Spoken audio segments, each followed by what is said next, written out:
Assalamualaikum warahmatullahi wabarakatuh. Saat ini kembali kita berjumpa di podcast Ikatan Guru Indonesia, dan saat ini saya bersama dengan Sekretaris Jenderal Ikatan Guru Indonesia.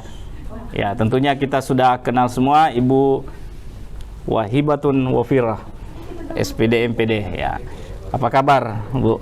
Alhamdulillah, Pak Wahid. Baik, sehat. Luar biasa ya. Ikatan Guru Indonesia setelah lama berkiprah tentunya. Ya, tentu kita ingin menggali seperti apa sih Ikatan Guru Indonesia ini. Dan kenapa ada lagi Ikatan Guru Indonesia? Ya, tentunya kita berharap bisa dijelaskan oleh Ibu Sekretaris Jenderal IG ini. Maaf Bu, sejak kapan bergabung dengan Ikatan Guru Indonesia ini? Ya. Saya bergabung di Ikatan Guru Indonesia mulai tahun 2015, Pak Wahid. Oh, 2015. Jadi saya jatuh cinta pada pandangan pertama saat bertemu dengan IG ini. Jadi ceritanya waktu itu saya mengikuti kegiatan yang diselenggarakan di Malang. Dan ketika saya mengikuti kegiatan di IG, saya merasa ini ternyata yang saya butuhkan, bahwa organisasi yang seperti ini yang bisa menyentuh kebutuhan kita para guru, ini yang saya butuhkan dan yang saya cari selama ini. Sehingga ketika bertemu dengan IG mengikuti pelatihannya tuh rasanya langsung jatuh cinta. Oh begitu. Iya, begitu ya. Ya, mungkin Ibu bisa jelaskan apa sih sebenarnya IG ini?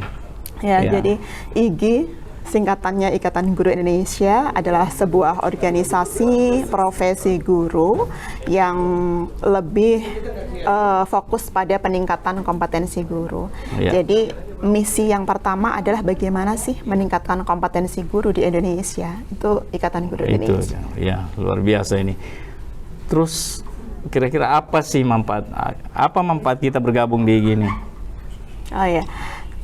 Saya jawab berdasarkan pengalaman saja ya Pak Wahid ya. Jadi tahun 2015 sampai tahun 2023 gitu ya, saya merasakan banyak sekali manfaat IG gitu ya, manfaat bergabung di IG. Yang pertama, IG sering mengadakan pelatihan. Pelatihan ini tidak hanya sekedar pelatihan formalitas, tapi bagaimana pelatihan yang sesuai dengan kebutuhan para guru di lapangan.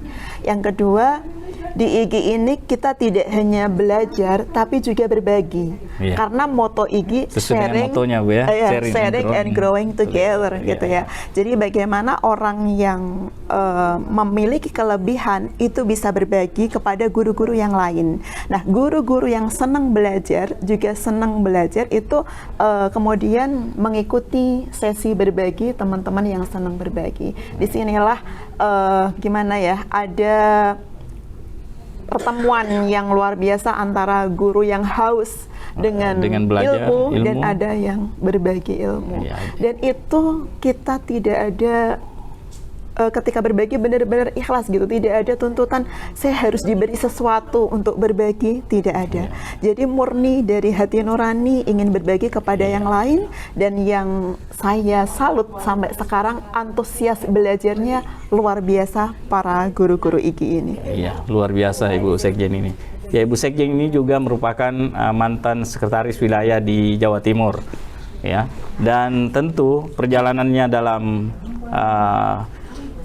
menakodai atau mengawal organisasi ini tentu begitu banyak perannya. Baik, saya Wahid Nara ini akan lebih memperdalam berbagai pertanyaan terkait dengan Ikatan Guru Indonesia ini, supaya para IGers, para guru sudah tahu persis seperti apa sih IG ini.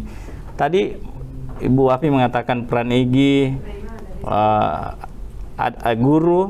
Ikatan Guru Indonesia ini haus dengan berbagi. Nah, apakah ini merupakan peran dalam peningkatan pendidikan di Indonesia menurut Ibu ini? Peran-peran yang dilakukan atau seperti apa sih yang dilakukan IG ini dalam ikut meningkatkan kompetensi guru selama ini?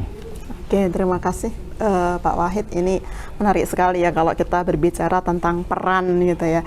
Namanya organisasi profesi, pasti ada peran yang banyak sekali sesuai dengan visi dan misinya. Nah, yang saya rasakan dan yang saya ikuti dari perkembangan IGI ini, yang pertama adalah bagaimana IGI memfasilitasi teman-teman untuk terus belajar dan berbagi, terus berupaya meningkatkan kompetensi guru. Kemudian yang kedua, bagaimana IGI ini berkolaborasi dengan pemerintah maupun pihak swasta untuk meningkatkan pendidikan atau kualitas pendidikan di Indonesia. Nah, peningkatan kualitas pendidikan ini juga tidak kemudian secara umum, tapi bagaimana lebih pada gurunya, karena bagaimanapun kunci kualitas pendidikan tetap ada pada guru. Sehingga ketika IGI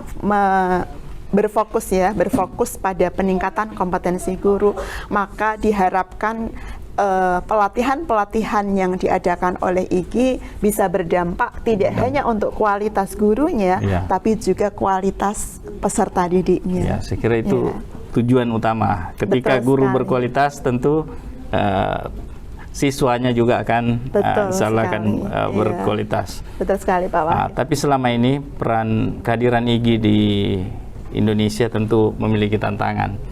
Ya, tantangan apa saja yang selama ini dihadapi oleh Ikatan Guru Indonesia dalam mengembangkan sayapnya ke seluruh Indonesia?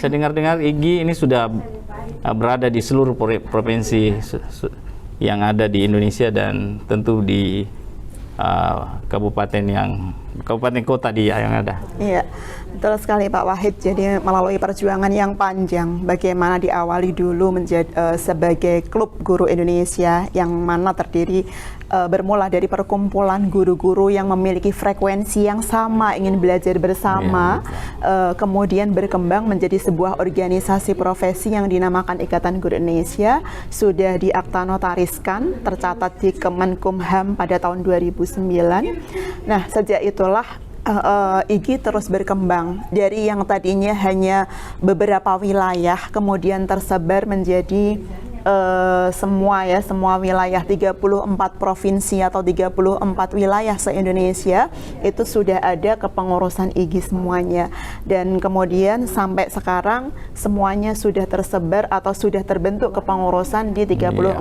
provinsi dan 514 kabupaten kota ya.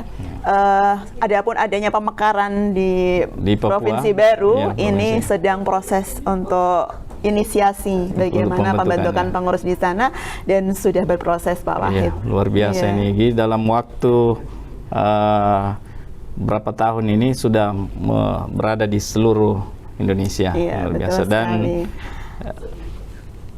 menurut Ibu ini tantangannya yang tadi itu. Jadi ini bukan tanpa tantangan, berkembang pesatnya, kemudian terus bergeraknya IGI bukan tanpa tantangan.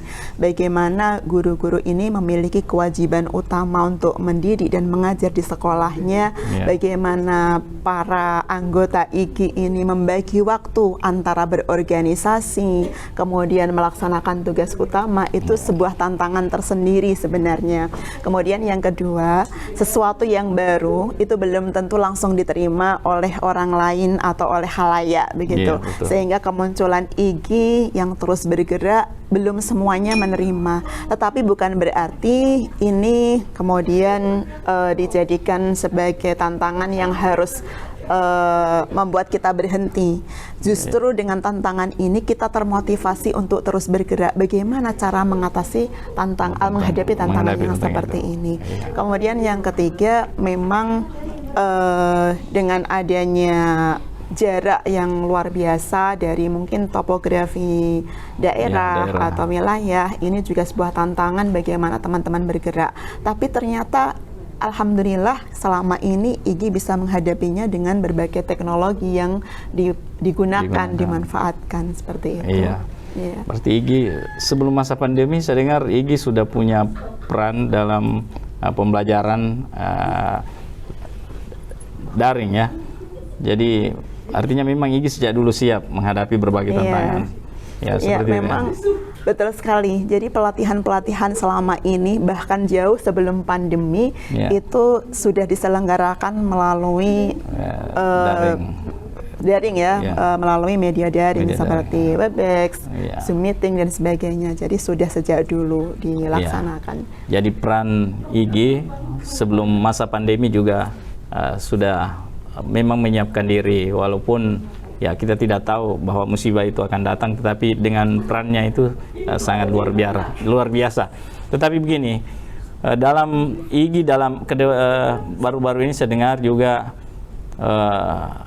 karena sering pelatihan terbiasa dan ikut bergabung di POP yang diprogramkan oleh kementerian. Apa alasannya IG masuk dalam POP ini, bergabung di POP? Oh ya, IG memang benar sekali masuk dalam program organisasi penggerak, salah satu organisasi profesi yang mendapatkan amanah untuk melaksanakan program dari Kemendikbud, yaitu program organisasi penggerak.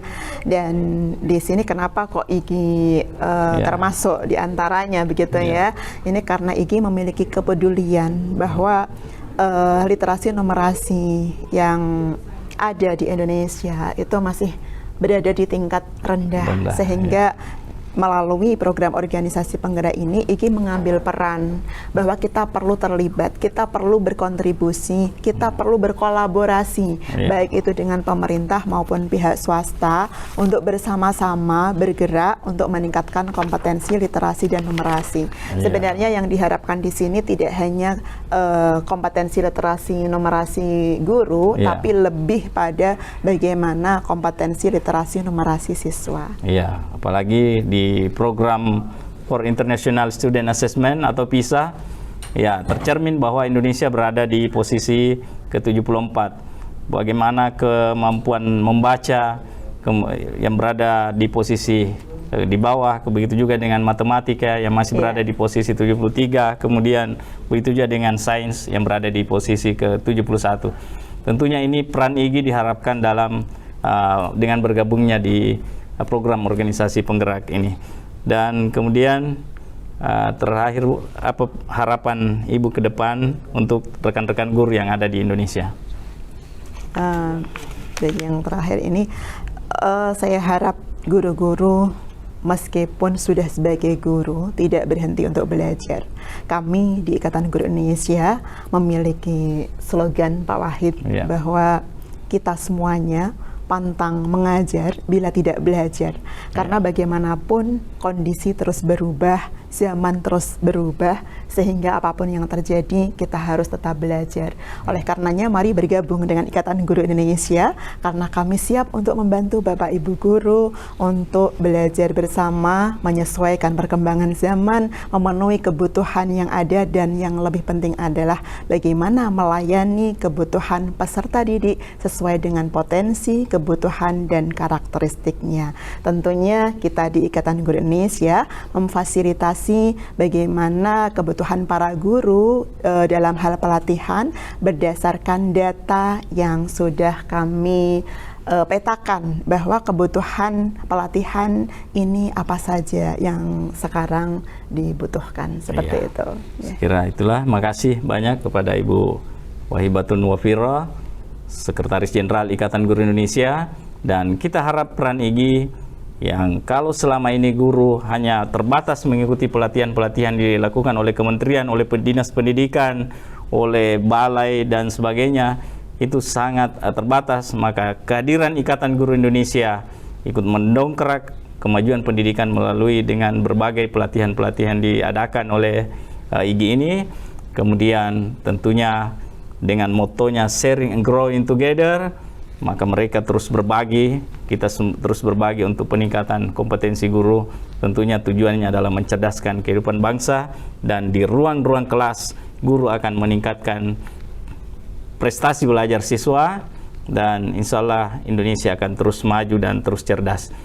Saya Abdul Wahid Nara sebagai pemandu podcast Ikatan Guru Indonesia kali ini mohon pamit dan sharing and growing together. Assalamualaikum warahmatullahi wabarakatuh. Waalaikumsalam warahmatullahi wabarakatuh.